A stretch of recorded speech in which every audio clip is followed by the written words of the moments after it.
দোকানদার এখানে কি জিনিস বিক্রি করেন আপনারা? কি কি বিক্রি করেন? কি ক্লিপ? দেখান তো চিরুনি। কত টাকা? এই দুটো শেষ? কোনটা কত টাকা বলেন আমাকে? এটা 500 টাকা। তুমি আর পিছনে যাও, আবার বলো। কোনটা 500? এটা 500 টাকা দিতে হবে। হ্যাঁ 6 টাকা। এটা 10 টাকা। Nail polish. হ্যাঁ। আর কোনটা কত দাম? এটা হচ্ছে 10। এটা 10 টাকা। এটা কি জিনিস? হ্যাঁ এটা ব্যান্ড। ব্যান্ড। আর কি আছে? এই পেন্সিল। পেন্সিল কত টাকা? 10 টাকা না 5 টাকা হবে না? না 500 টাকা না। এটা 500 টাকা। কোনটা 500 টাকা? এটা 5 টাকা কোনটা ভালো? 5 টাকা হচ্ছে এটা। এদিকে আমার দিকে দেখা বলো, আমি বুঝতেছি না। 5 টাকা এটা। 5 টাকা এটা। আর তুমি কোনটা বিক্রি করতেছো? এটা 5 টাকা। এটা হচ্ছে 1 টাকা। 1 টাকা। এটা হচ্ছে 10 টাকা। এটা হচ্ছে মাত্র 1 টাকার জিনিসও আছে।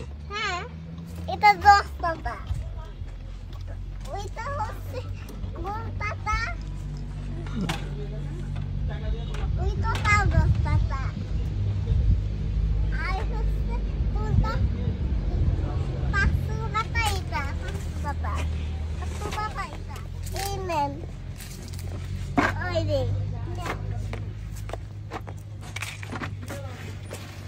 যাও যাও, তোমরা কেনা বেচা করো, যাও যাও। আমি বেশি তুমি আমরা সাজেকে লুসাই গ্রামে গিয়েছিলাম টিকিট কেটে। আমাদের টিকিট ছিল 40 টাকা 30 টাকা করে। আমরা 30 টাকা করে টিকিট কেটে লুসাই গ্রামে ঢুকেছি। ঢুকেই হাতের বাম পাশে দেখলাম দোকানদার ছাড়া দোকান এরকম লেখা। এই যে পাশে কলা রাখা আছে, কলার দামটা একটা বোর্ডে লিখে দিয়েছে। বাঁশ দিয়ে খুব সুন্দর করে দোকানটা করা। দেন এক পাশে দেখলাম যে বড় করে সাইনবোর্ডে লিখে দিয়েছে যার যেটা ইচ্ছা নিয়ে নিতে, আর টাকাটা দেওয়ার জন্য একটা বক্স রেখে দিয়েছে, সেখানে বক্সে টাকাটা রেখে চলে গেলেই হবে।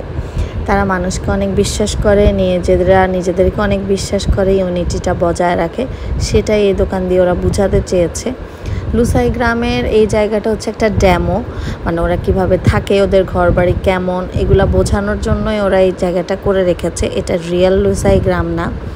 তো আমরা ওখানে গিয়েছি, আর এনারা কীভাবে দোকানদার সেজে বিক্রি করলো সেটাও শেয়ার করলাম। ভিডিওটা এখানে শেষ করছি, আশা করছি ভালো লেগেছে। আল্লাহ হাফেজ।